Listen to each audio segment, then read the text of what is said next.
What a win for the San Francisco 49ers coming off of the bye week, just putting the beat down on the Jacksonville Jaguars. Final score of 34-3. And I understand that a lot of people took issue with me calling this team fraudulent after they suffered that 3-game losing streak because they started 5-0 and they had all of the makings and they looked like a bona fide, legitimate Super Bowl contender. But during that 3-game losing skid, they were sloppy. They weren't putting forward effort. They couldn't tackle. They couldn't score more than 20 points. They were turning the football over. They looked ill-prepared. They looked poorly coached. One of the reasons why I called the San Francisco 49ers a fraudulent football team is because they weren't playing up to their level of ability. They weren't living up to expectations. But today against the Jaguars, this is the standard. This was a championship performance. This is what a Super Bowl team looks like.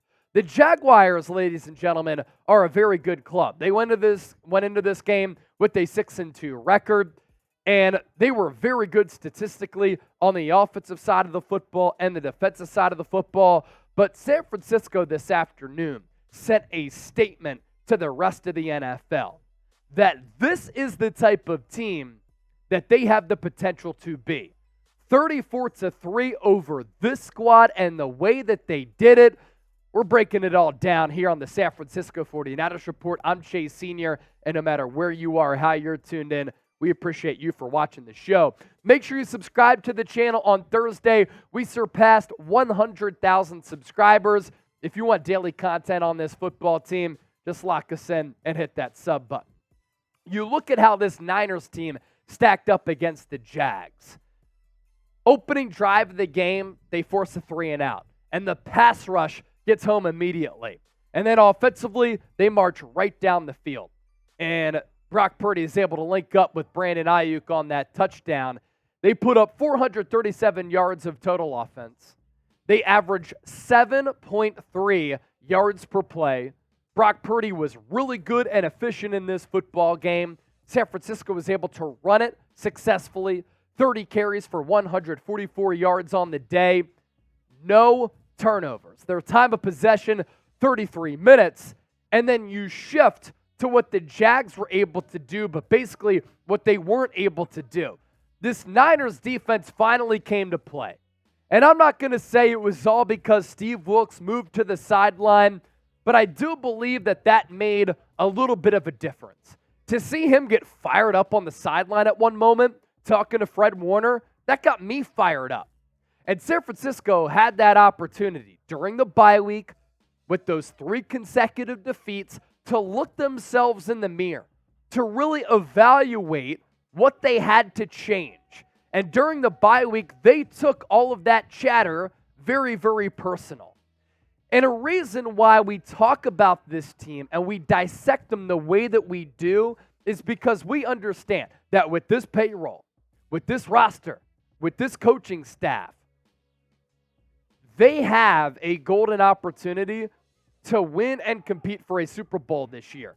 But they're not going to get to the promised land, and they're not going to be at that level if they play like they did during that 3-game losing streak. But you hold the Jags to 221 yards of total offense. That's good for a yards per play of 4.1. That's impressive. Trevor Lawrence, 18-32 for 162 yards. He's a really good quarterback. Highest graded passer in the NFL at passes of 20-plus yards. Very few explosive plays. This was a Niners defense that came in 26th ranked as a rushing defense. They made those adjustments, and they were stout against the ground game today. 17 carries for 59 yards, 3.5 yards per pop for Jacksonville. The big key here, and the big number, this is a Niners team that seek the football, they attack the football, and they got the football. 4 turnovers forced. 2 interceptions from Trevor Lawrence, and then 2 fumbles. And going back to some of the adjustments that I absolutely loved, that Steve Wilks in particular made. The 49ers used Chase Young, Randy Gregory, and Clelin Ferrell, all at defensive tackle. Steve Wilks had a loaded front line on a couple of plays where San Francisco got really aggressive with their blitz packages. Really, though, I think the key thing, obviously the turnovers, they finally made some adjustments against the ground game. And credit to Kyle Shanahan for asking Steve Wilks to move down to the sideline, and credit to Steve Wilks for probably having and maintaining an open mind. He's been in this league for a really long time. He came in as an outsider for this Niners defense that the previous few years was one of the best units in the NFL. He was open to criticism. He said, I'm built for this. He probably opened up his ears and heard from the players on some of the adjustments that they needed to make, and they made them. This defense here today was the defense that we saw under D'Amico Ryans for 2 years. The defense that we saw under Robert Saleh's leadership. They were aggressive. They tackled. They got after the quarterback. They were in sync from the front line to the linebacking core to that third level. And because of that, that's why we saw this score of 34-3. Now, we're only getting started on our post-game show, but you got to get started with Game Time, the only app that you should have if you're looking for tickets to a Niners game, a sporting event, NBA, Major League Baseball, college basketball, college football, any type of event that you're trying to go to, in addition to going to concerts, to comedy shows. Game Time is your app.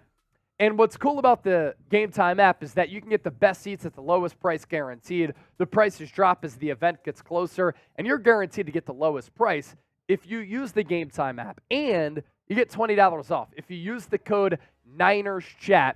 We'll throw those links in the comment section and in the description of this video. If you're looking for Bucks Niners tickets, there are still plenty of tickets available for next week, with San Francisco sitting pretty with a 6-3 record. We'll see what happens with Seattle and Washington here this afternoon.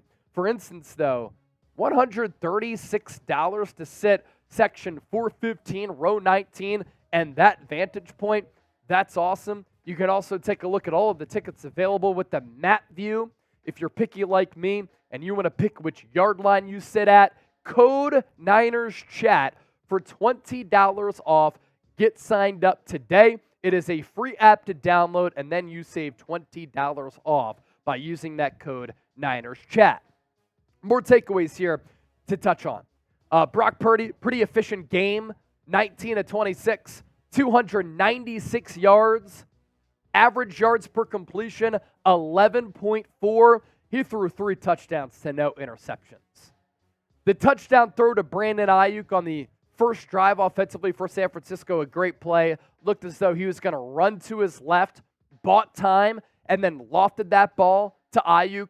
Just a great throw. And then that pitch and catch that went for 65 yards from Purdy to George Kittle to kick off that scoring drive in the third quarter. He waited as long as he could have to throw that ball downfield, and he threw it right in stride to Kittle. And that was kind of the play that broke this game open. And then anytime that Kyle Juszczyk is scoring a receiving touchdown, that's when you know things are going well for San Francisco. You know, you look at the numbers here for George Kittle, very explosive with that long touchdown. What I loved about this Niners attack today, they threw it 28 times, they ran it 30 times. And in the lead up to this game, coming out of the bye week, I wanted to see San Francisco get back to a more balanced approach. When you get out to an early lead, that helps those matters a little bit, but they're able to dictate the pace, dictate the rhythm of the game, and that's when San Francisco is at its best. And not only was Purdy efficient, but he spread the football around. That's a credit to him. That's a credit to Kyle Shanahan. You look at all the players who caught a pass in this game.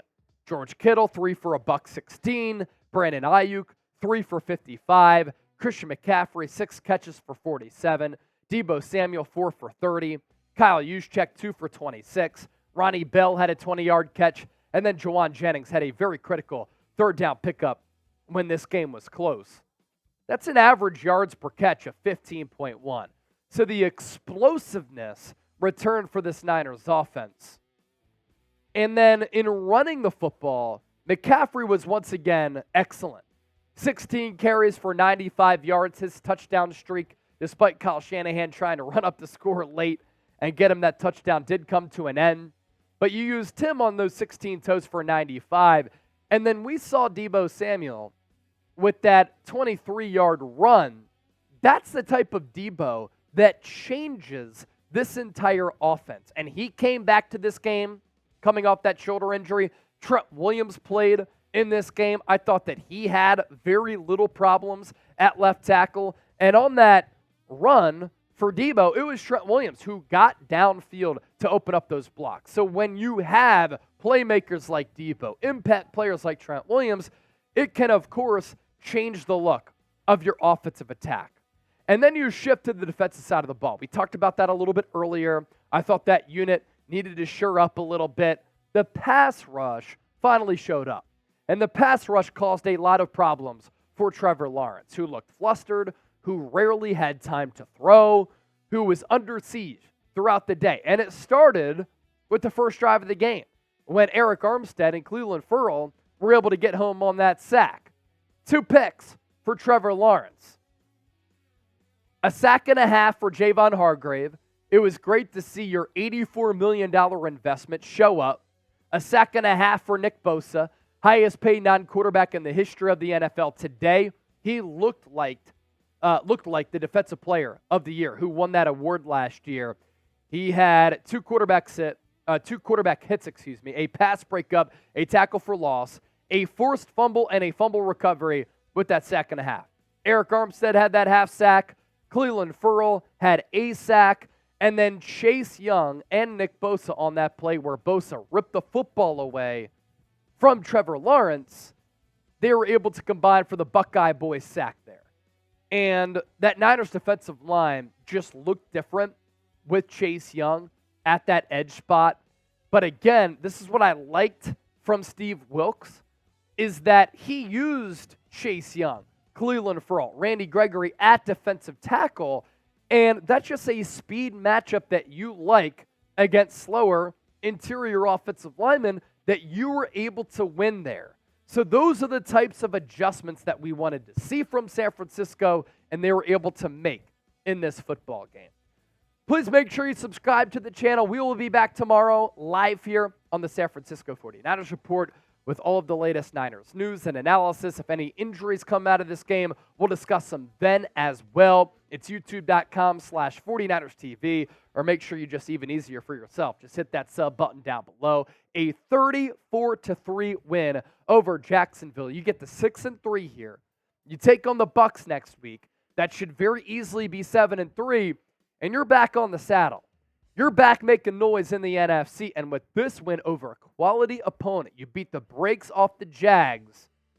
Made a lot of people realize that this team certainly is legit.